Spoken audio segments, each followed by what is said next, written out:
डल्ले कहीं ठीक है? के डल्ला होगा तू और तेरा बाप।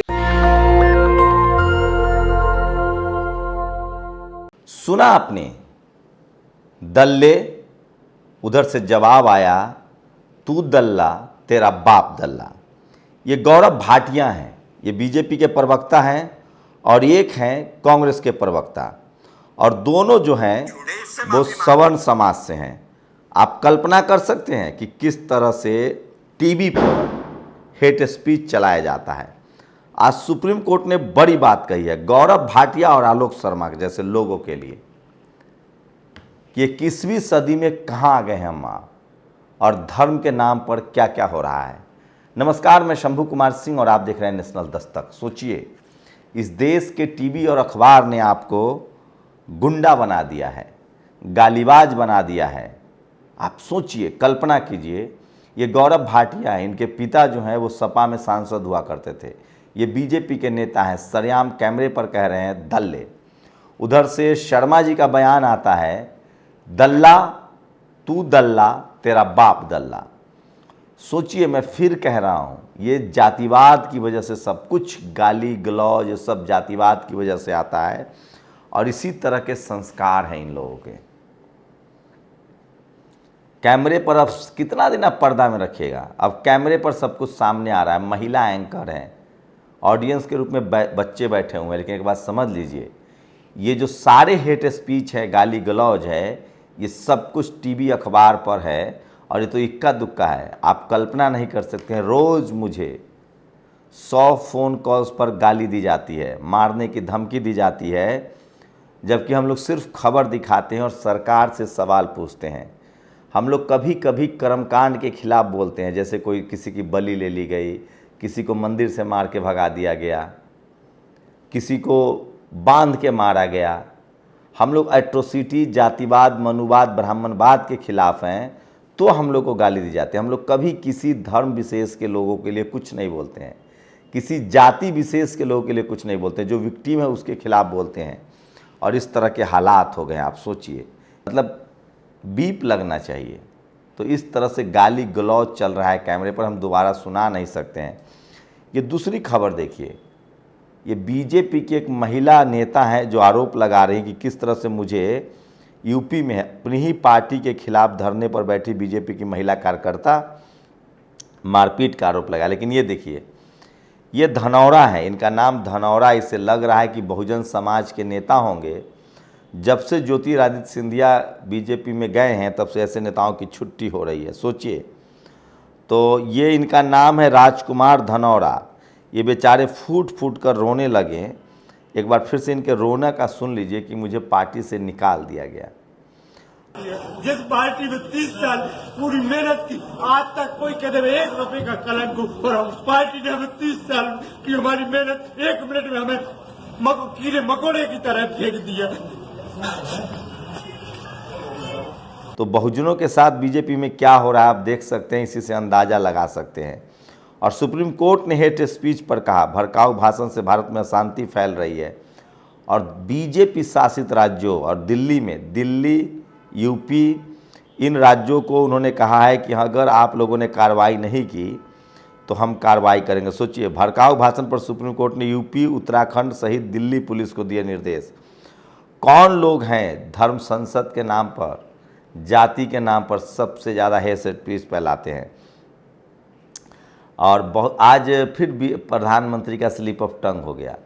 दरअसल उत्तराखंड बना है 2020 में, अब 22 साल हुए हैं। इन्होंने कह दिया कि हम 25 साल पहले यहाँ उत्तराखंड का बीजेपी की बैठक किए थे। तो प्रधानमंत्री का स्लिप ऑफ टंग लगातार फेमस है।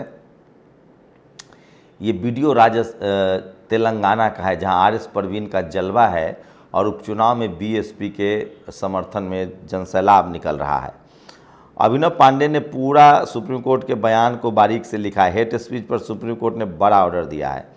कहीं भी हेट स्पीच हो, पुलिस को बिना किसी शिकायत का इंतजार किए बिना कार्रवाई करनी होगी। ऐसा नहीं किया तो वो सुप्रीम कोर्ट की अवमानना माना जाएगा।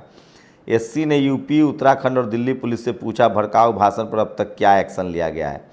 सोचिए, श्री पेरुम्बदूर में एक बार फिर से सफाई कर्मियों की मौत हो गई है। सोचिए, कभी कोई ऐसा दिन नहीं जाता है जब आज़ादी के 75 साल बाद भी सफाई कर्मियों की मौत नहीं होती हो। ये पेरम्बदूर की घटना है, लेकिन आज सबसे ज़्यादा सोशल मीडिया पर यही खबर चल रही कि किस तरह से हेट स्पीच के खिलाफ सुप्रीम कोर्ट का बयान आया है। यूएस, चीन, रूस ने भारत को ठुकराया। सुब्रमण्यम बोले नहीं, सभी ने पाकिस्तान को अपना लिया है। सोचिए, बीजेपी के सांसद सुब्रमण्यम स्वामी किस तरह से सरकार पर हमलावर हैं। लोग मजाक उड़ा रहे हैं।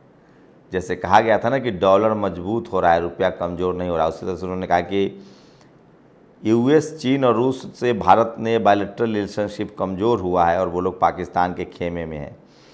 तो सोचिए, देश की क्या 21वीं सदी है, हम धर्म के नाम पर कहाँ पहुँच गए हैं। भड़काऊ भाषण पर सुप्रीम कोर्ट की टिप्पणी है और गाली गलौज तो आपने सुन ही लिया। और ये देखिए कि लगातार किस तरह से यूपी में फिर एक कास्ट एट्रोसिटी खबर आई, हम दिखा नहीं सकते हैं। बहराइच में राधे श्याम मिश्रा एवं अन्य ने एक एससी युवक को चोरी के आरोप लगाकर उसे खंभे से बांधा, चेहरे पर कालिख पोते और उसका सिर मुड़वाया। एससी लोगों द्वारा धम्म दीक्षा लेने पर छटपटाने वाले तमाम ब्राह्मण हिंदू अब मौन क्यों धारण किए हुए हैं। तो सोचिए, इस तरह की खबरें हैं जो सोशल मीडिया पर लगातार वायरल है। और ये देखिए, आशा बहू से बाबू रिश्वत मांग रहे थे, फिर क्या, आशा बहू ने जमकर पीट डाला। घटना आजमगढ़ के बरदहा थाना क्षेत्र की है और ये बीजेपी की महिला नेता हैं जो मारपीट के खिलाफ धरने पर बैठी हैं। और राजस्थान से एक अच्छी खबर आई है, लगभग टेम्प्रोरी जो नौकरी कर रहे थे 30,000 लोग, उनको परमानेंट जॉब दिया गया है 30,000 लोगों को। तो चलो, ये अच्छी बात है, नौकरी मिलनी चाहिए। और सुप्रीम कोर्ट का बयान सोशल मीडिया पर आज बहुत ज़्यादा वायरल है कि किस तरह से धर्म के नाम पर हेट स्पीच फैलाया जाता है। मैं इसीलिए कह रहा हूँ कि बुद्ध को मानने वाले करुणा, गुरु नानक साहब को मानने वाले, फूले पेरियार अम्बेडकर को मानने वाले, रविदास जी को मानने वाले, इन सब लोगों से आग्रह है कि आप किसी कीमत पर कोई भी हेट स्पीच न दें। सोचिए, पहले टीवी अखबार में मुसलमानों को बदनाम किया गया, इस्लाम को बदनाम किया जाता है रोज़। अब बुद्धिस्टों के बारी है और लगातार हिंदुओं को मुसलमानों से लड़ाया जाता है, फिर अब बुद्धिस्टों से लड़ाया जाता है, फिर सिखों से लड़ाया जाता है। वो कौन लोग हैं जो सिख नरसंहार में शामिल थे? वो कौन लोग हैं जो रोज़ सांप्रदायिक दंगा करवाते हैं? बारी बारी से हिंदू वर्सेज कभी सिख, कभी मुसलमान, कभी क्रिश्चियन, कभी बुद्धिस्ट। कौन लोग हैं ये लोग? इनको पहचानिए। इनकी पहचान बहुत आसान है। ये मनुवादी लोग हैं, जातिवादी लोग हैं। पता नहीं इस देश में कब ऐसे लोगों पर कार्रवाई होगी। अपनी प्रतिक्रिया जरूर दीजिए। शुक्रिया। नेशनल दस्तक की आपसे गुजारिश है कि अगर इसको बचाना चाहते हैं तो नेशनल दस्तक को सब्सक्राइब करने के लिए रेड कलर के सब्सक्राइब बटन को दबाएं, फिर बेल आइकन की घंटी दबाएं। नेशनल दस्तक को बचाने के लिए बहुत जरूरी है कि हर खबर को शेयर करें, लाइक करें, कमेंट जरूर करें।